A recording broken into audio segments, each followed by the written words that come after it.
Iran के राष्ट्रपति Masoud Pezeshkian ने कहा है कि उनका देश इजराइल द्वारा किसी भी संभावित युद्ध के लिए पूरी तरीके से तैयार है और अपने परमाणु कार्यक्रम को हर हाल में जारी रखेगा। ये बयान उन्होंने अल जजीरा को दिए एक विशेष इंटरव्यू में दिया है, जो पिछले महीने ईरान इजराइल युद्ध के बाद उनकी पहली प्रमुख सार्वजनिक बातचीत है। राष्ट्रपति पेजेश्कियान ने साफ कहा है कि वे ईरान और इजराइल के बीच हुए युद्ध विराम को लेकर बहुत आशावादी नहीं हैं। उन्होंने कहा, हम किसी भ्रम में नहीं हैं। इजराइल ने हमें चोट पहुंचाई है और हमने भी उसे गहरे घाव दिए हैं।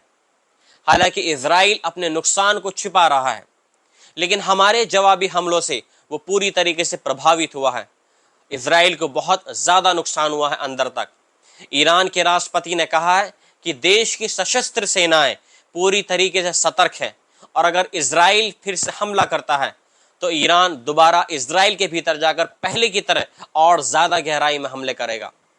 उन्होंने ये भी कहा कि ईरान अपने यूरेनियम इनरिचमेंट प्रोग्राम को जारी रखेगा और यह पूरी प्रक्रिया अंतर्राष्ट्रीय कानूनों के तहत होगी।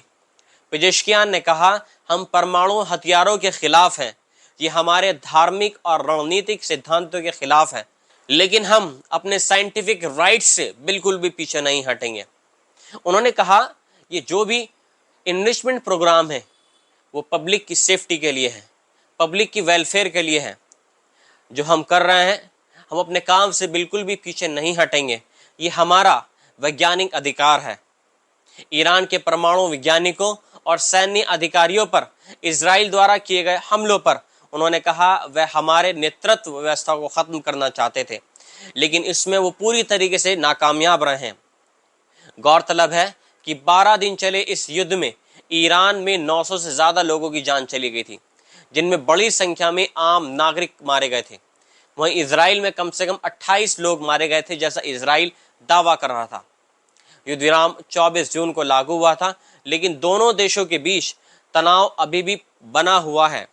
राष्ट्रपति पेजेश्कियान ने यह भी खुलासा किया कि इजराइल ने 15 जून को ईरान की सर्वोच्च राष्ट्रीय सुरक्षा परिषद की एक बैठक के दौरान उन्हें निशाना बनाकर हत्या करने की कोशिश की थी, जिसमें उन्हें मामूली चोट आई थी।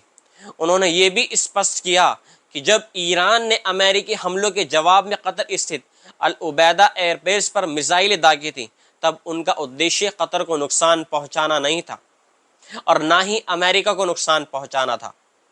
हमारा निशाना अमेरिका था, ना कि कतर। हम सिर्फ अमेरिका को यह दिखाना चाहते थे कि जिस तरीके से अमेरिका ने हम पर वॉर किया है, हम भी अमेरिका के ऊपर वॉर कर सकते हैं।